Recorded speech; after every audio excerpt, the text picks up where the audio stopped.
without any further talk, Okay. Thank you. Thank you. I want to thank Brad, the commissioners, Ken, I know is here, and your state senator and state representative over from the Klamath Basin. Glad to have Gail and Doug here as well, and all of you for turning out this morning. I think this is my second town hall in Lake County this year. The year's hardly over, so as you know, I try to get to every county at least twice a year, and often more than that in some, so that I can hear about what's going on, what I need to work on, and give you an update on what's going on in Washington that is suitable to report to a mixed audience. Yeah, sometimes it's a little crazy back there. But I just had a good meeting with some of the folks from Beatty's Butte on some of the wild horse issues, and we're looking at some creative approaches there that might help resolve this issue where you got 6 times as many wild horses on Beatty's Butte as the management plan calls for. How we might work with our partners in BLM and elsewhere to get that resolved. It's an issue all over the West, obviously, and one that needs some creative thinking put to it. And so I think there's some interesting ideas out of here. We meet with Jerry Perez, State Director in Washington, on Thursday. He's back east, so we'll talk about that and some other issues. Thought I'd talk a little bit about what's been going on in Congress, some of the things we've been working on. First and foremost, I was glad again earlier this year that the House in a bipartisan vote passed a forestry reform bill.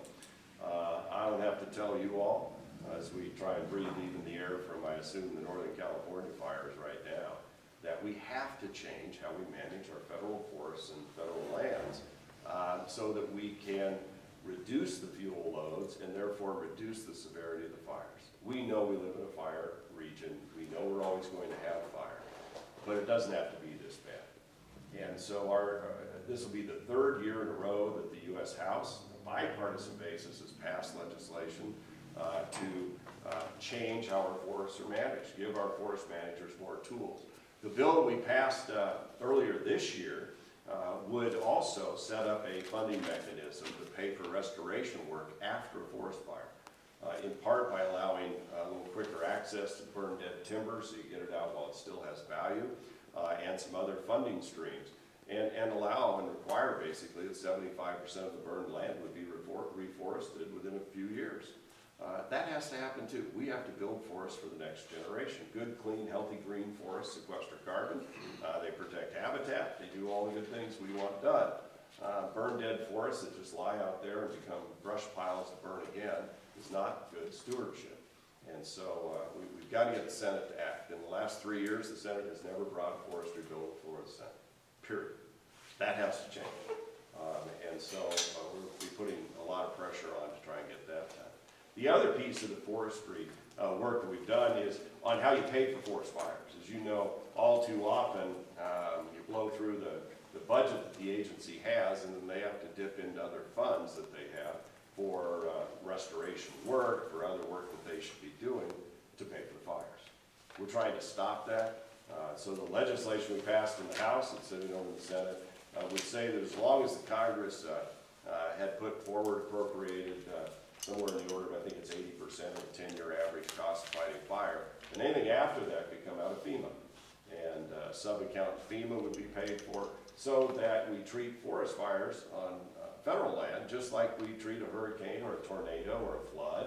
You know, there are funds set up to deal with those emergencies. I don't know how a forest fire started by lightning on federal land is any different when it comes to the emergency costs associated with fighting that fire than a tornado that touches down in Kansas or a hurricane that blows into the Gulf.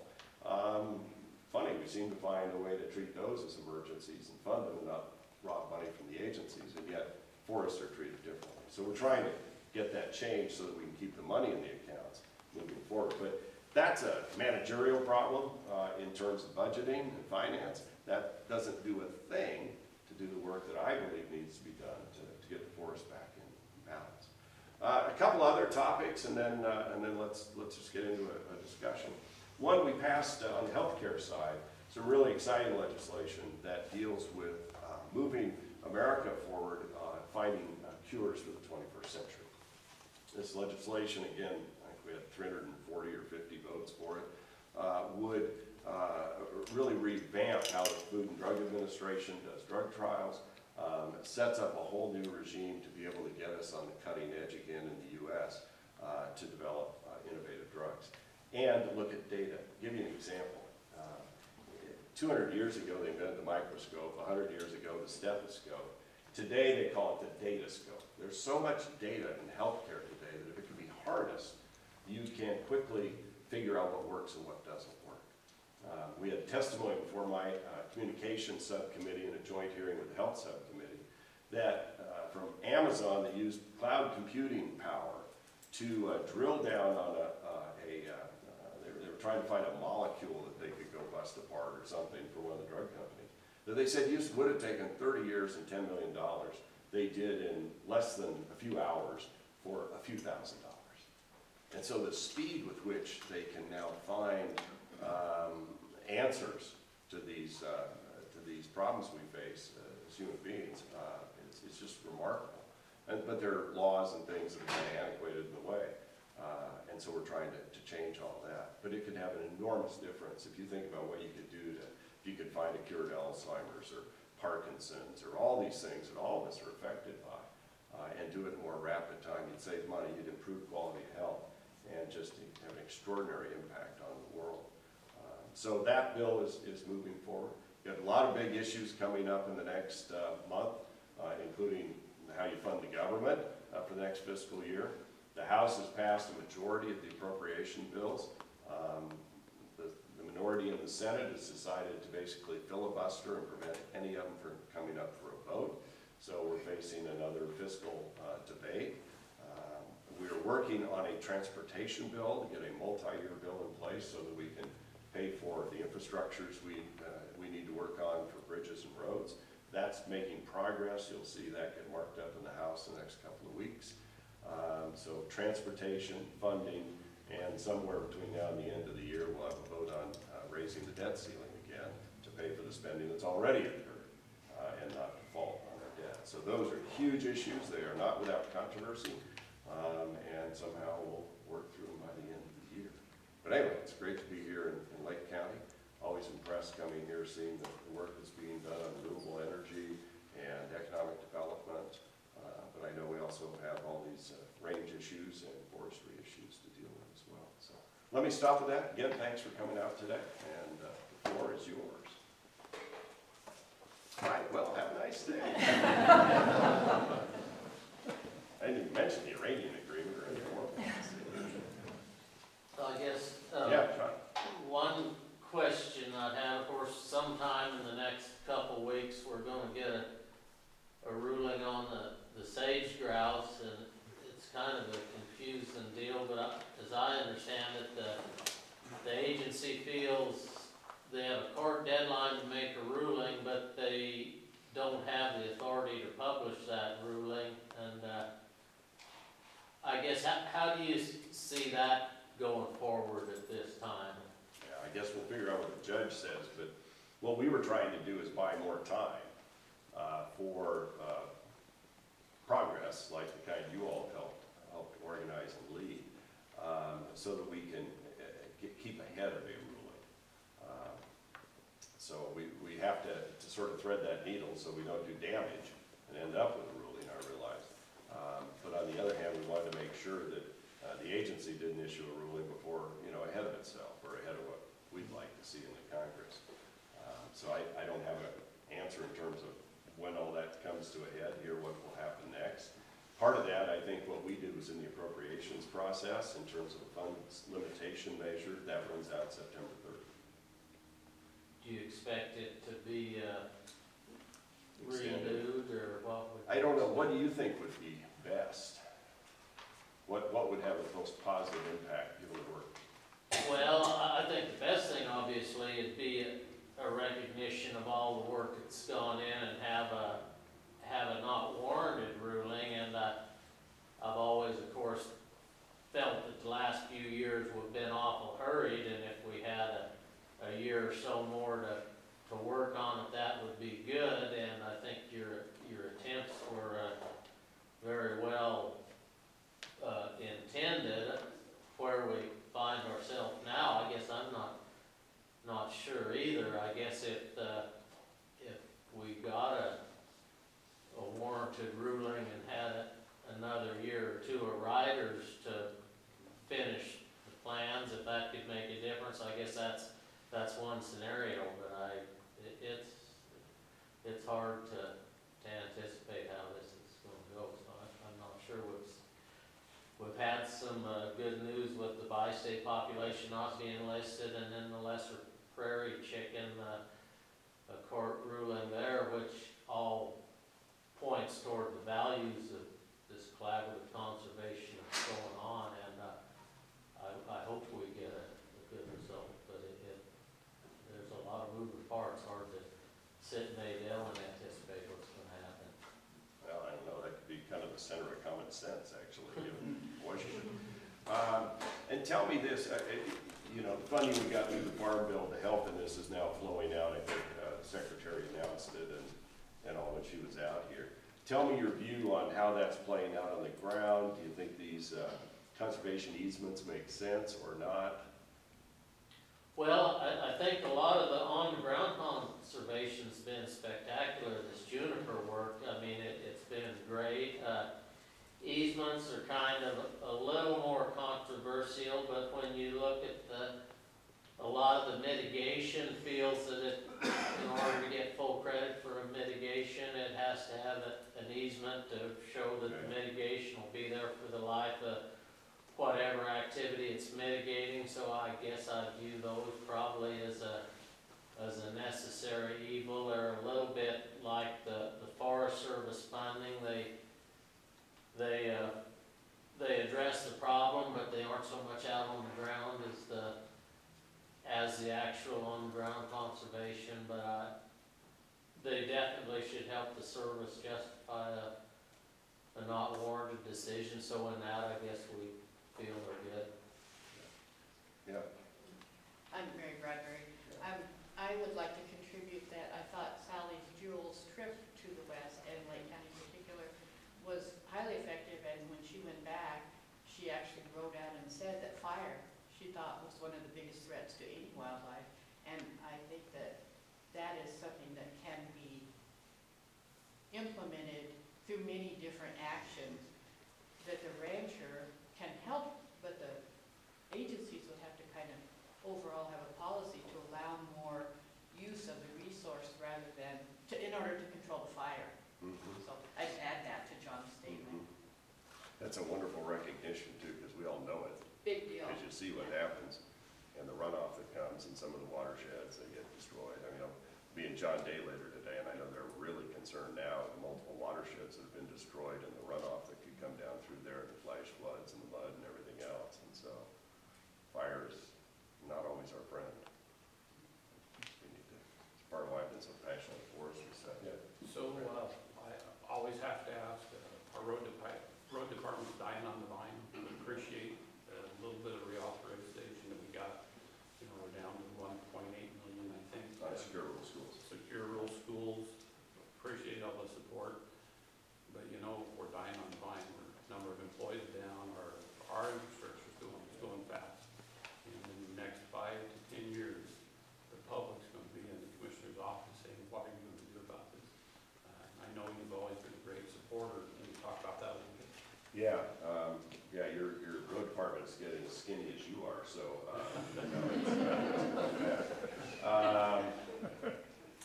Mine's a good thing. Right, yeah. So SRS, so you know, we kind of pulled a rabbit out of the hat this last year. The speaker had committed to me that, you know, we would take care of it in the first quarter, and we did. Put it in with a bill that solved another problem, which was how we reimburse physicians fundamentally for the work they do in Medicare, which solved a problem that dated back to a flawed formula from 96 or 7. By the way, when we did all that, the way we paid for it was some changes in entitlements that about a couple of weeks ago, the budgeteers figured out that the folks that keep track of Social Security and Medicare will probably save us $2.9 trillion in mandatory spending over the next 10 years. So not only did we solve the problem, fund this, but the way we found the offset to pay for it will over time bend the cost curve. So we gotta get this deficit down, it's 18 trillion, you know. So there's 2.9 trillion over 10 that goes away, that we'll save. But that was a sort of rare confluence. Going forward, it gets harder and harder, which is why I think it's gonna be really hard to find funding for SRS, even at reduced levels. It was almost impossible before. What we have to get to is a sustainable model locally, and that means doing more work in forests, figuring out ways to do more management locally. So you've got a sustainable, predictable model that can survive. But just, I'll tell you, with sequester in place and the automatic reductions that are coming every year, finding these little pots of money is really, really hard. And Oregon's the biggest beneficiary. And so it's a small delegation.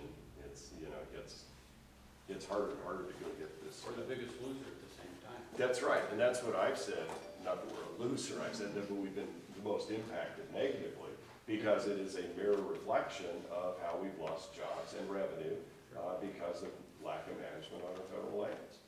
And, you know, we have to change the law. We have to change the law. And that's why I'm on this jihad that, you know, it's not just about changing how we pay for firefighting. That needs to happen. That's a no-brainer.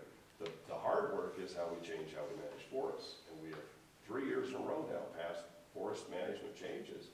And we have to get the Senate to go along and give us a bill we can at least negotiate with. Get something on the floor now in committee, you know, onto the floor in between the two houses. But we've not had anything get to the Senate floor in years. So. Thank you for your support. Yeah. Oh, yeah. Yes, Doug. Okay. I think you're probably familiar with what's going on at the Klamath Airport with the TSA. Yes. That's a struggle, you know. We lost the commercial air service. Against all odds, Gail and I actually sponsored a new jet fuel tax and got a 2-cent tax in order to take money from Portland and give it to our district. Shh, don't tell. We got Penn Air coming, yeah, I mean, that's what a shock. Yeah. But anyway, we got the Penn Air back, and now You gotta get security.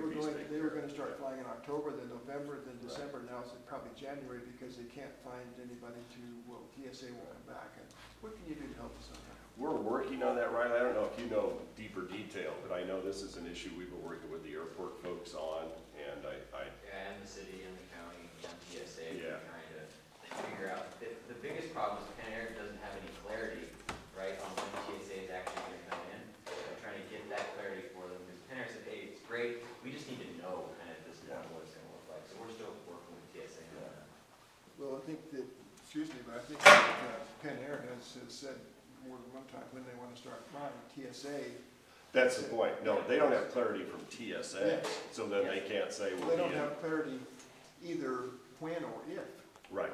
They're actually, that floated the proposition, why don't we just fly out of here to Portland, unload, put everybody on a bus and go through the front of the terminal? No, we pushed back on them on that one. Yeah. It's like, that doesn't work that way. Well, thank with you. those lanes. Yeah, no, Yeah. it's a work in progress.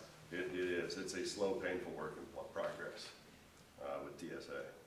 But the sea level and transportation bill are going to mark up in a couple of weeks. There may be some opportunities there to put some leverage on through that process. So Anything you can do to help. yeah, we are. We're The other trying to thing find is any that lever we can. with losing the commercial air, the local airport also lost about $850,000 a year in maintenance stuff. Mm-hmm. And it'll take a couple of years for them to build up the Catch passenger level in order to return that. It's still, until we get started, we can't get started. Right. Sort of a chicken and egg problem. Yes. Yeah. And then there's implications to the base if it gets completely away from us. So, you know, we're working with the National Guard too. Yes, that's another issue, of course. They have about 800 flights a year that they are not flying into Medford, or people are flying into Medford and bringing over. We're told the top brass doesn't particularly like that, and when next time a BRAC comes up, as you pointed out a minute ago, our congressional delegation only has 7 people. Good news is we don't train those pilots anywhere else right now, so and they're ramping up use of those aircraft over in Europe. So there's actually, because of what Putin's been doing, a buildup where they thought there'd be a drawdown. So those are all temporary things we owe in the bad scheme of things, but we have to get the TSA back engaged here. So we have air transport. And believe me, as somebody who used to use air transport in and out of Klamath Falls a lot, it's really convenient. Fly down and start a trip there. We're all on board.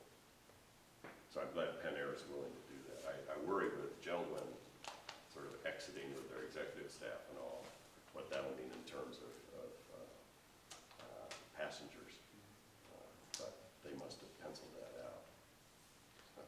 Well, 25% of that jet fuel tax money is supposed to go to subsidize commercial air, and the two areas we targeted was Klamath and Pendleton. Yeah, off the both of record. which need. But Because at least Pendleton, you have Seaport, which comes in and out of there because of the federal subsidy. But that's all Pendleton has to do. Other questions? Yeah, okay. I was wondering if you know anything further on the quote refugee situation in Europe of the Syrians. We aren't going to take any of them, hopefully. 10,000 is what the president announced. Are we going to make, well, I'm asking Yeah. you, you don't know. We really want to make sure that we aren't importing some ISIS Correct. Terrorists with Correct. them, like they picked up one 2 days ago in Europe that was one of the main ISIS leaders, apparently. Yeah, ISIS has made it clear publicly they intend to use every tool at their disposal to sneak people in. I don't know if you saw Chairman McCall on, I think it was ABC yesterday morning, this issue came up, and Chairman of the Homeland Security Committee, and I think a good friend from Texas, and he's very concerned about it. And the question is, how are these people being screened to prevent that? If you can even get the documentation, I mean, it's a horrible refugee problem for the globe, but it has to be managed as well.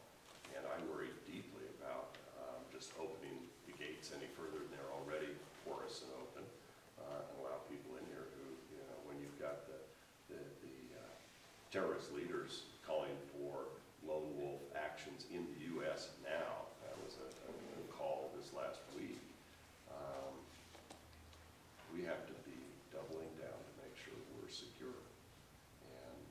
And that certainly applies if we're going to take these refugees in from those countries where there are problems, serious problems. I think they found on Saturday 10,000 false Syrian passports that were trying to be smuggled into Germany. Is that why Germany shut down?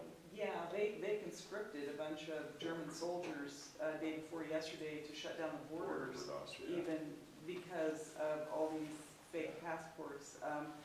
Because a lot of the people they're Bulgarians, they're Macedonians, they're coming in on these Syrian passports that aren't real. And then what happens with our immigration system in and out where you don't have to have visas coming in and out of the EU? Is there a loophole there if people who have no screening suddenly are in the EU and suddenly can come here without screening? It's, you know, we've developed a pretty sophisticated system where we can use it with fingerprinting and retinal identification and all of that. And it's been very successful. I mean, it's not foolproof, but it's a lot better than scanners we've wasted hundreds of millions of dollars on that don't work. But that has worked a lot better than anything prior.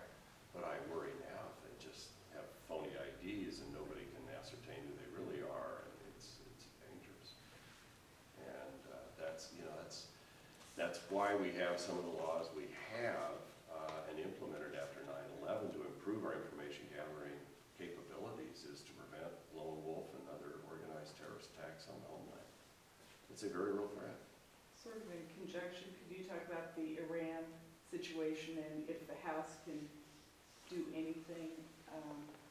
Yeah, so the Senate is, I understand, is once again going to try and break the filibuster so at least they can have a vote on a motion to disapprove, which was set up under corporate card, the law we passed at the beginning of the summer, which, because the president was never going to submit this as a treaty, the House would have never had a vote, period, on it. And so they're going to try. I find it frankly repulsive that the Senate would not allow a vote vote and debate on it, even if you're opposed to it.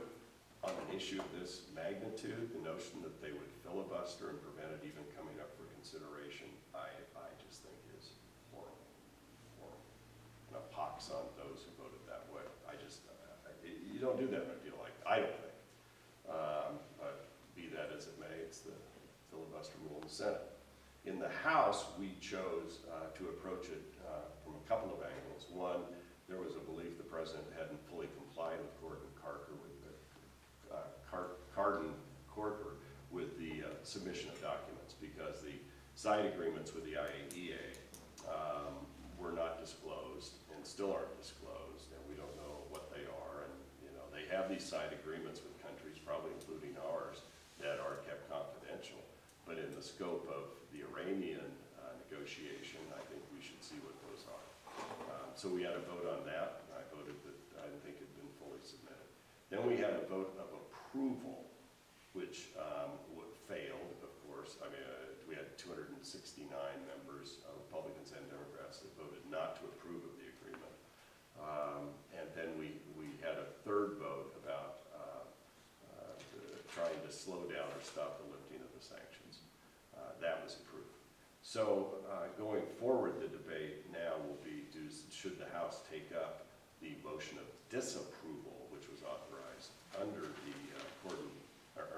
Corker-Carden law, and that hasn't been resolved yet. I wouldn't be surprised if we do, even though the Senate may never get to it, and there aren't the votes there to override a presidential veto.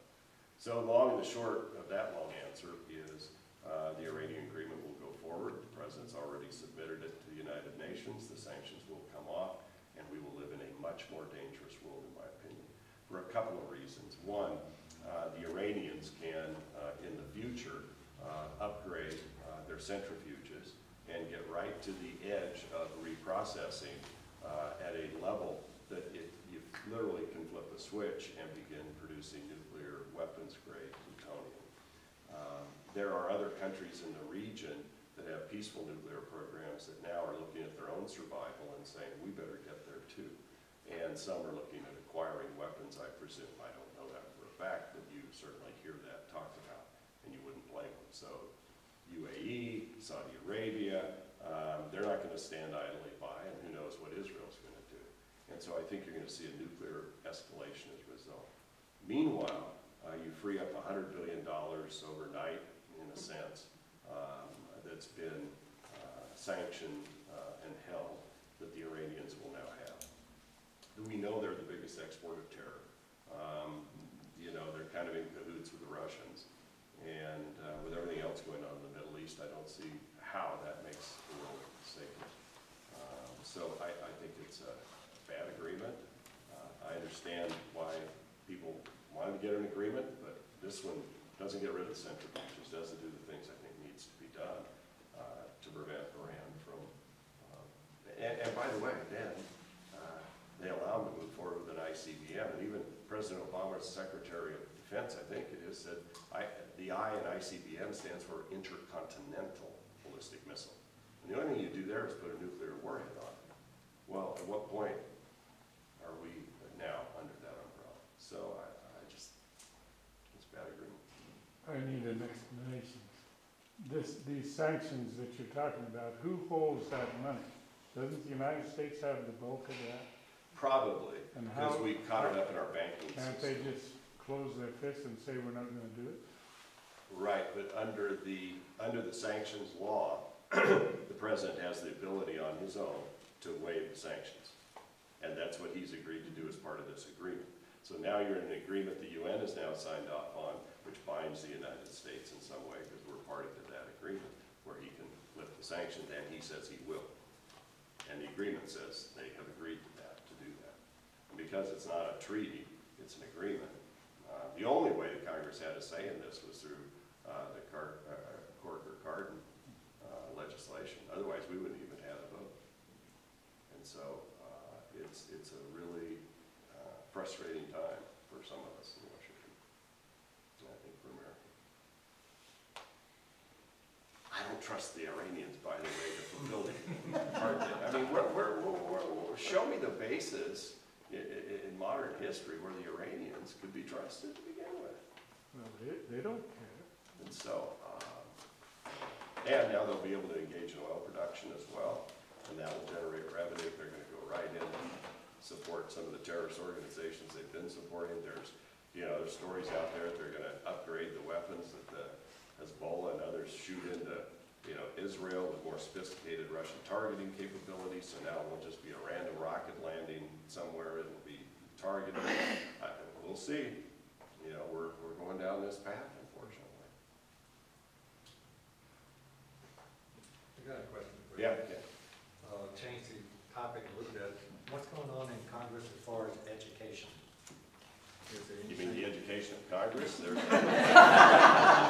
a big need. That was kind of pointed, but. Yeah, so there's, we're trying to reauthorize the ESEA, the school law.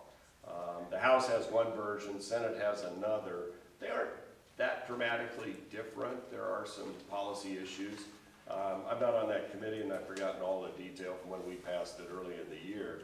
But it is to deal with No Child Left Behind. It's to give more local authority and control. It's to ease back on some of the levels of multiple testing and all.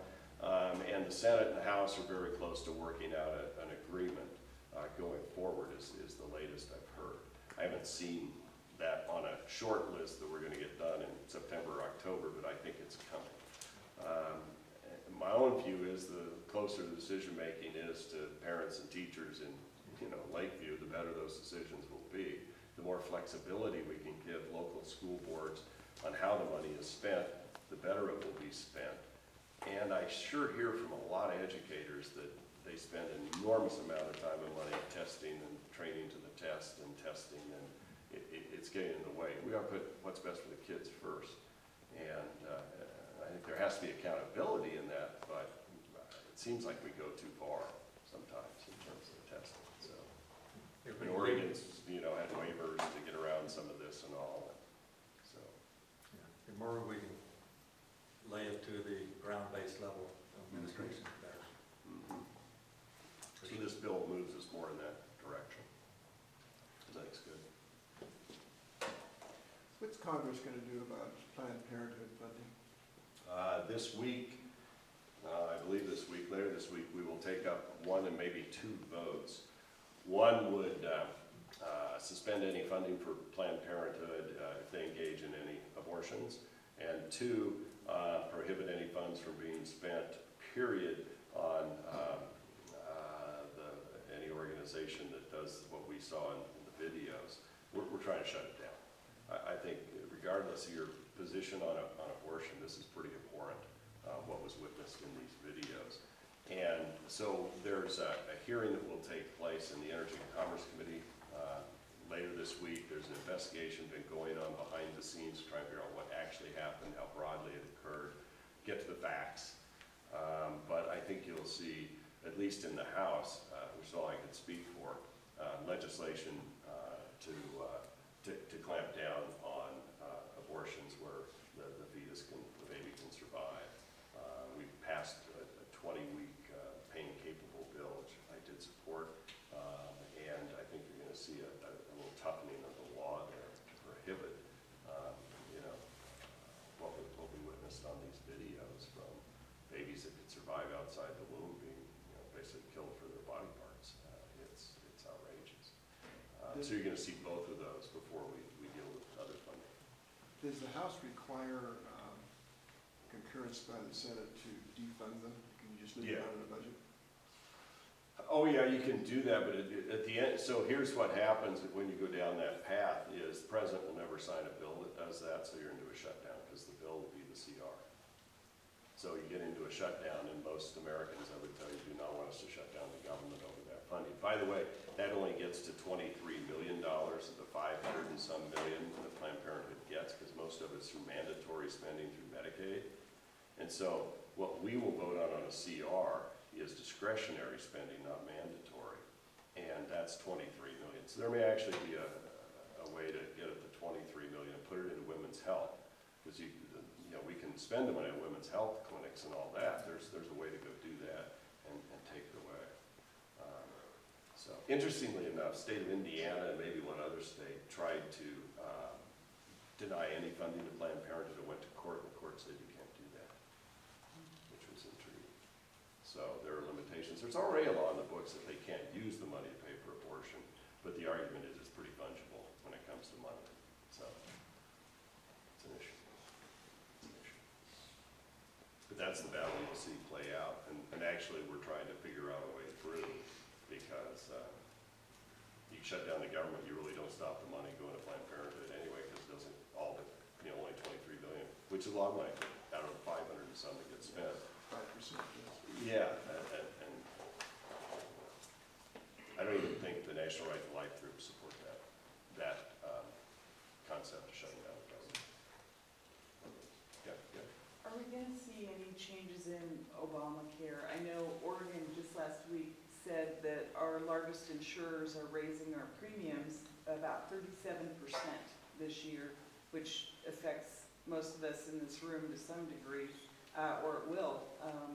And so I was wondering, I read something about the House may take up some changes in Obamacare, if you could explain those. Yeah, they're pretty limited again on what we're able to accomplish, so you don't want to go out there and promise these things that can't get done. As the president's indicated, he won't sign anything. So where we have, what's interesting is we got standing for this first time in the history of the Republic. We got standing as a House to sue the administration over Obamacare when it comes to spending of money. Never happened before that Congress has gotten standing. And the issue is the 100 and some billion that the president has spent and sent to insurance companies that was never authorized by the House. And so you have an executive that's spending money that he's not authorized to spend. And we passed a resolution, we teed it all up, we worked with some of the best constitutional lawyers in the land, and we finally got standing. So now because I think it's an important fight to have, in the sense that the Constitution really does matter. And the House is where the purse strings start, it's not where they end. We don't have, it's not like we get to write the check or not. You have to have everybody engaged, in the Senate and the President, just like you do in Salem with the governor, and the House or the Senate, depending on which one's talking to whom here. And so going forward, though, we're looking at repealing IPAB, the Independent Payment Advisory Board. That's these unelected bureaucrats that are going to decide what gets reimbursed and what doesn't, which will set the whole framework for all of our insurance coverages going forward, because everybody else will key off of that. The only way you can override their decision making is I think, with a supermajority vote of the Congress. It's a horrible process. They're unaccountable and well paid and 6-year terms or something. So I mean, it's a bad deal. I think we could repeal that in the Congress in a bipartisan way. We're looking at repealing the medical device tax and the so-called Cadillac tax. Medical device tax is a gross receipts tax on medical devices, which, when passed, the estimate would drive 40,000 U.S. jobs offshore, because they'll go manufacture and sell out into the world market, but not here, because it's on your gross revenues, not your net. So there's an effort to repeal that. The Cadillac tax, which the president put off until toward the end of implementation of Obamacare, conveniently, because it mostly hits the unions, but a lot of businesses are figuring out it hits them too now, is a 40% tax if the government thinks your insurance policy is too rich and costs too much. And so they'll come in and tax it. I've dealt with some of the trade unions in the state and all who are just sort of apoplectic, because they negotiated for these things, and now the administration is going to go hit them with a 40% tax. And I'm now hearing from some businesses that have been taking really good care of their people that work for them with really good health insurance plans, that now, sorry, we got to whack it back, or we face a 40% tax. So those three things right off the bat. We've, as you know, worked on repeal of other provisions, some of which, by the way, the president signed into law. We repealed the 1099 tax reporting requirement that was more costly to implement on business than it was going to generate in revenue. He signed that into law. There have been several of them. We've got one dealing with volunteer firefighters and others to make sure they're treated as volunteers and not as employers. There have been multiple ones. We've got one that's pending called the Hired Heroes Act, that says if you're a veteran and have health care through TRICARE or some other military way, the employer doesn't have to count you in adding up how many employees he or she has in their business, which could trigger other mandates from the government. A way to both help veterans and help create jobs. So that one's pending too. I don't think it's been signed into law yet, but, so there are several of these we're working on. Greg, to put that in perspective, the Public Employment Benefit Board and the Oregon Education Benefit Board are the two that provide insurance premiums for public employees.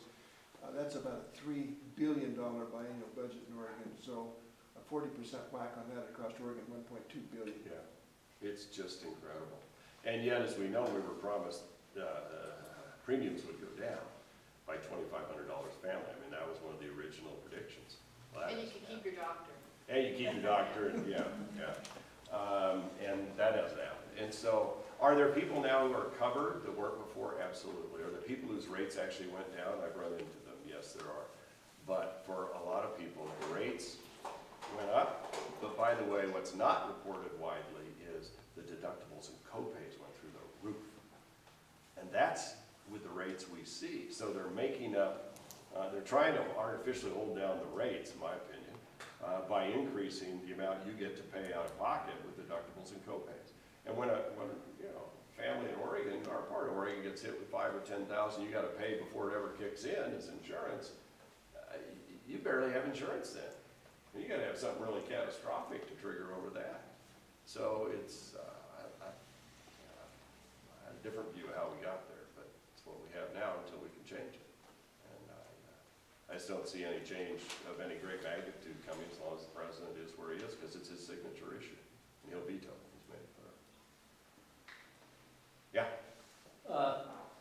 As we work through this fire issue, Greg, and especially if you're talking with Jerry Perez next week, I think one of the tools that the BLM is going to need on this is a real simple, flexible, short to process, temporary non-renewable grazing permits, so that when we identify these situations, either a high growth year where there's a real bunch of forage out there that could be used in some creative fashion, or the other thing is these displaced people that just need somewhere to where to be in a short-term fashion. I think for those two reasons, the process for temporary non-renewable grazing is really the key to some of this. And of course, the other thing probably is some of this CRP. They've talked about grazing it in the past, and the problems in the past have been it was too short term. We need to be able to put together a season. Maybe you can only graze something for a month, but you need 4 months side by side or something so we can make this worthwhile. Yeah, and we tried, I think, either in the Farm Bill or one of the other bills we passed to give more flexibility to the agencies in these situations. And I don't know if those who are here from the agency want to comment on any of that, but I'm happy to raise it with Jerry. It's actually, I think I'm meeting Thursday. So, yeah, because that was something that's always been a problem. There's been some level of flexibility in the past, but it's always been on shaky ground. And so we tried to sort of make it more clear what the agencies can and can't, give them more ability to do that. Riley, will you add that to the ever-growing Jerry Perez list?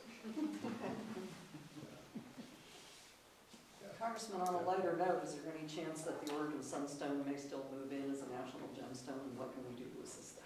No, I don't know, that's a good question. I don't know. I don't know, yeah.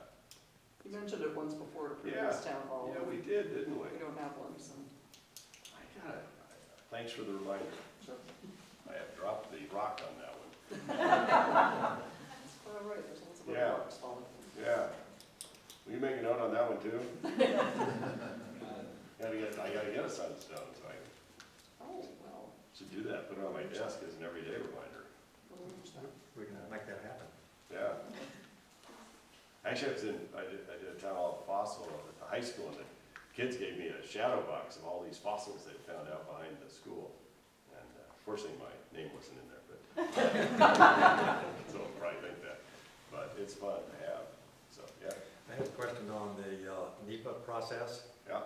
And of course, the social and the economics have always been a very extreme, well, not very, but extremely weak assessment.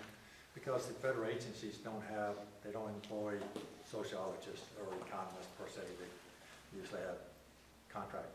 But those two topics, not socioeconomic, but social and economic, is critical for rural Communities and jobs. as us. Is there anything that Congress can do to enhance the agency's ability to enhance the It's social? a good idea, and if you've got, given your experience, there are some specifics how we could best do that, I'd welcome. There's a organization you're familiar with, Sustainable Forest Action Coalition, Right. based out of California, but they're moving into Oregon, working with the regional foresters on that very subject. It's just, what they need is just a little more impetus, you might say, to somehow address that input. I realize that the agencies cannot, they hire a lot of us wildlife biologists, Right. but they don't hire the expertise in the other arena. That always seems to be an afterthought without enforcement, even if you have it. It seems like, and that's, I guess, the frustration, that somewhere in here is lost the notion that we elect policymakers to then weigh all this and make a decision on what's best for the environment, for the community, for the economy, and take the heat if you don't get it right. And it's all that seems to devolve to only one leg of that stool, and it's a long way from, at least from my view, policymakers. Yeah. One last question. Anything new on the Clean Water Act? Oh, and waters of the U.S. Yes, and all of that. that's really profoundly affected. Yeah, and the agency came out with their rules and claimed they had listened, and it's now more clear, which is clear as a muddy stream. And we're trying to again push back. The ever gaining reach of the federal government into our waterways, ponds, irrigation ditches, everything else is very, very troubling. I run into it all over our district, as you know, and what they claim and how it's interconnected, and it's not. Is it as bad as the initial rule? No, but it still, I think, puts us in potential jeopardy going forward. I want a state in charge of that, not the feds. So I know there's some court cases coming and all of that, which is probably where it will play out. But, wow, it's an overreach. So, we blocked some of it when we have this gets back to why you need an appropriations process that works, because then you can withhold funds to implement, if you can get that into the bill the president's signing. And in some cases he has, because it's, so we have to get there. Any other?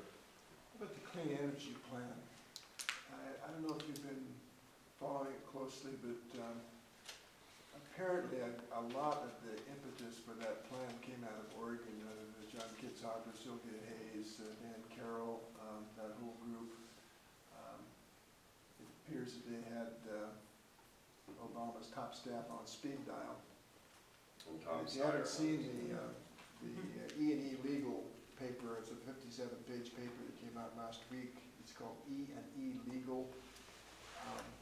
It is, did a FOIA request on emails, have tied 13 governors to that plan now, including the governor of Kentucky. That's interesting. Yes, it's really, it's a good read, Greg, not on a full stomach, but it's a good read. Yeah, we're gonna mark up the energy bill, I think maybe even later this week in full committee. I haven't seen all the details yet. They're marked up in sub, but they're now gonna come to full, but I think it'll be more balanced. And so we'll have some work on that in Energy and Commerce, but I don't know what all it's gonna be in it.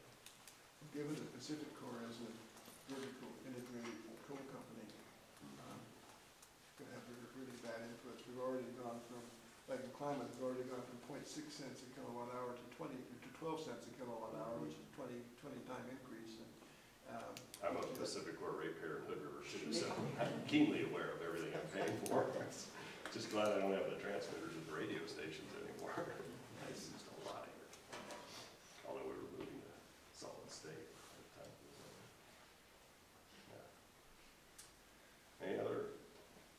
the telecommunication committee, aren't you? Yeah, I chair the subcommittee on communications and technology. Can you give us a kind of background, because I'm keenly interested in telecommunication, broadband, et cetera. Yeah. I know that there are some grants, like FCC and others, Right. but is anything moving beyond what's already there? Yeah, there is. There's some money that is being released now to CenturyLink, called the CAF 1, CAF 2. It'll be about $500 million a year over 6 years, something like that, for improving telecommunications connections, especially in rural areas. And I was with one of the people in the company recently who said they're really focusing, imagine this, on like my district, since I chair the subcommittee. As jurisdiction, that never hurts. And so, but anyway, they service probably 70–80% of rural Oregon. It's the big provider. And so this was recently approved by the FCC. They were able to win one of these awards, and so that you'll see some build out. We're working to free up more spectrum. The auction's coming up in March. There's a long tail on that, but so that because everything's going mobile. Most people are cutting their landlines. 45% of Americans don't even have a landline. Ask anybody under 25 or 30, they don't even know what one is. Except for Plush. Yeah. So, yeah, but it's coming, and mobility is coming. That's going to require more spectrum, but it also is spurring more innovation on how you offload data and these picocells and the density of it and all that. A lot of that at the end, though, requires fiber for the backhaul. So there's a lot of work we're doing, and we have an initiative in my subcommittee looking at impediments to build out, especially in rural areas, which of course will touch on everything. It's a wonderful deal when you start taking people that don't have a clue about what happens out in a rural area like ours, and they're all Silicon Valley, but they love having broadband build out, and then collide them with what we run into that prevents that, and their head kind of just shakes because they don't know what to do now, because they're caught between two constituencies, and so we hope to break loose in some siting issues to make it a little better and get broadband out, because we know where that happens. Jobs will fall. People can work out of their homes. So many things now are done online. So much commerce, and so we have a real focus on it. Appreciate it. Yeah. Congressman, as long as you're on communications, Yeah. I know. Radio broadcasting, AM improvement. No. Well, Translate. No, I know with your history in the background of radio, that in regards to what is happening on our cellular phones, I know you adjust smiling works. Oh, the FM chip, yeah. And it's starting to unfold. Yep. I know it hasn't hit a lot of the communication carriers, that the FM chip is starting to be released on phones. Yeah. Or just turned on. Yeah, there you go, yes, sir. In a lot of the world, your cell phone has a FM radio chip already in it. They just don't turn it on here. And I've been in a big battle with the carriers, and some of my broadcast friends, Jeff Smully and MS Communications out of Indiana, is a longtime friend, a big operator. He's taken this on as a cause.